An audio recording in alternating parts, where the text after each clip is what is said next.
Assalamu alaikum, Muslim brothers and sisters. So it's kind of drizzling today, but again, it's very important to do our Zillionaires in Good Deeds episode. So today, our Imam was talking about the mistakes and the wrongdoings of the Bani Isra'el.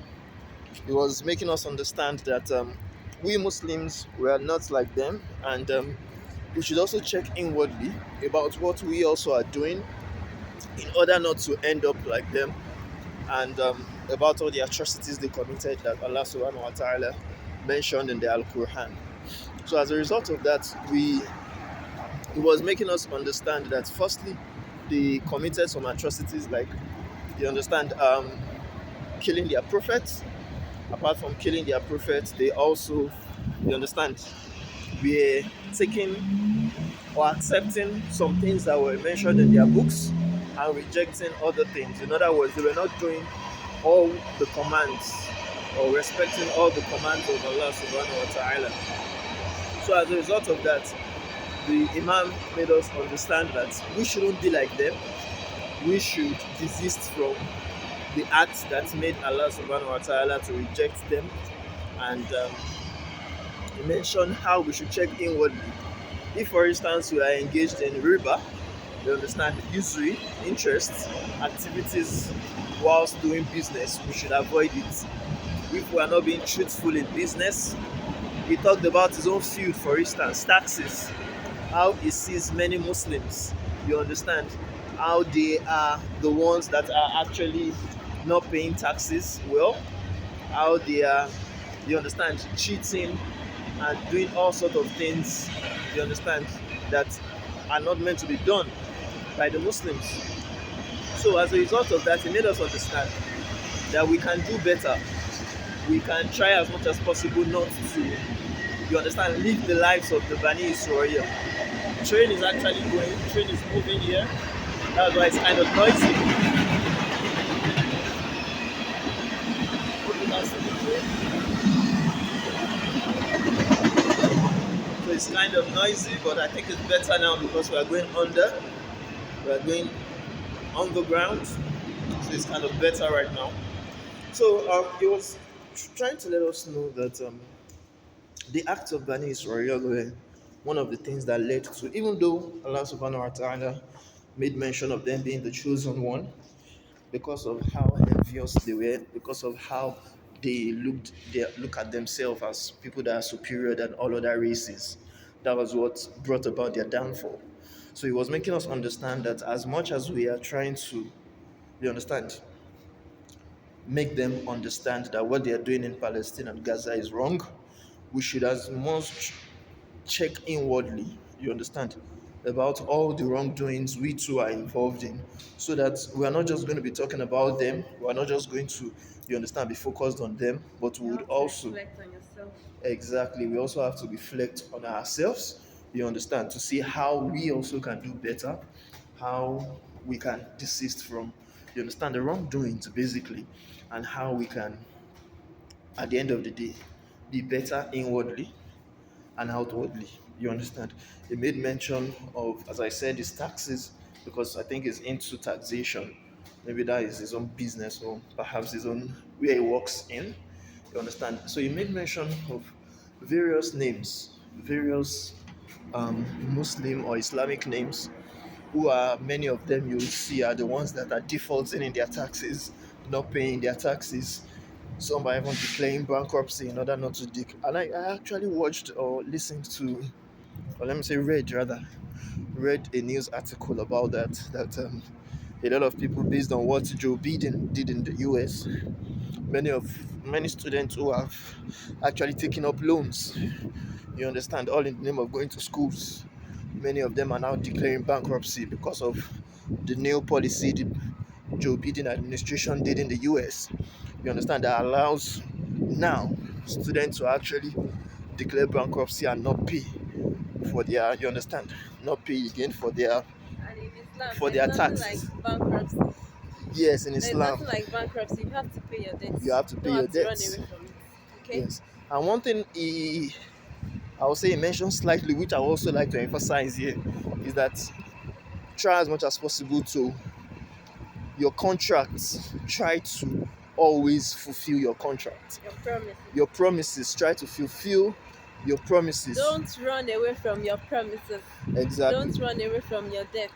Yes. Try as much as possible to repay whatever You you owe. borrow Yes. or you owe. Anything you borrow, anything you owe, Okay.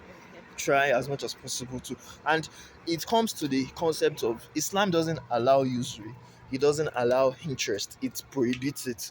One of the mighty punishments that was said in the Al-Qur'an was that the slightest or the smallest usury or interest is equivalent to sleeping with your mother. And I know you would want to sleep with your And mother. again, some of us, we are doing a lot of things, but earning around money.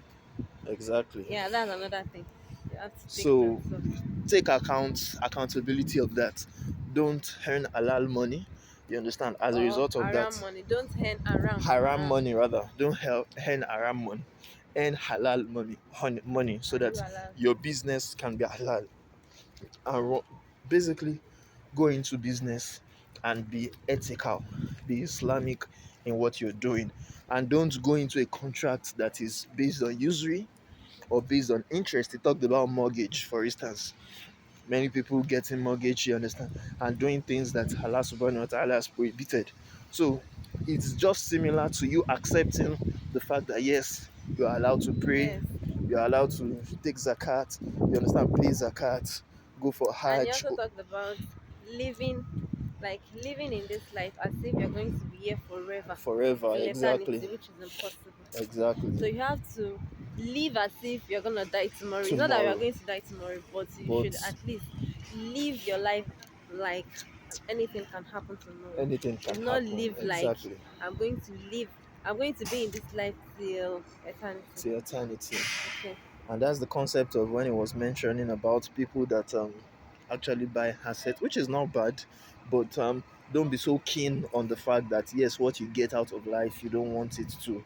You understand? You don't want to leave it. You want to Yeah, always nobody wants have to leave it, but you need to have it at the back of your mind that one day you are exactly going to leave everything everything and behind. prepare. You understand? Prepare Plan yourself. towards it. Prepare towards it.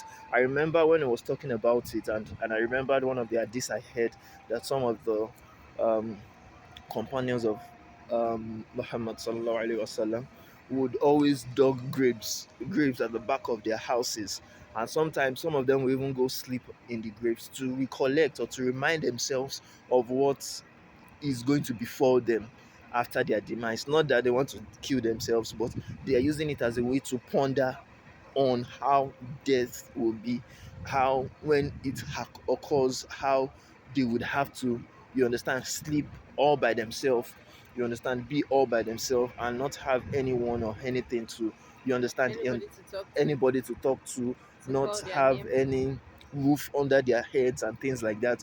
So I enjoyed the sermon today because I learned a lot. You understand, and I got to realize that like he's talked about some Talk to me. surahs.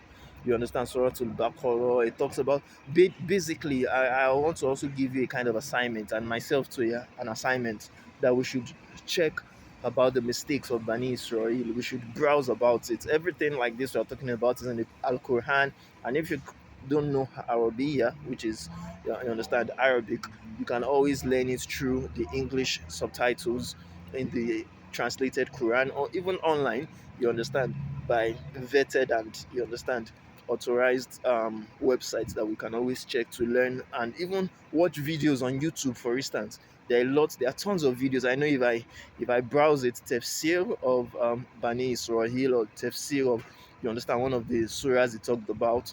You understand Surah to Naml, Surah to Al-Baqarah, Surah the surahs whereby Allah subhanahu wa ta'ala was talking about Anabi Musa alayhi salatu wasalam and how the Bani Israel were actually warned during the times of Musa alayhi salam.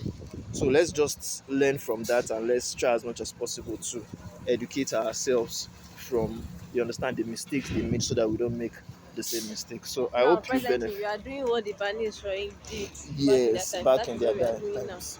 Exactly. So let's not be like them. So assalamu alaikum wa rahmatullahi wa barakatuh for those what we learned from this.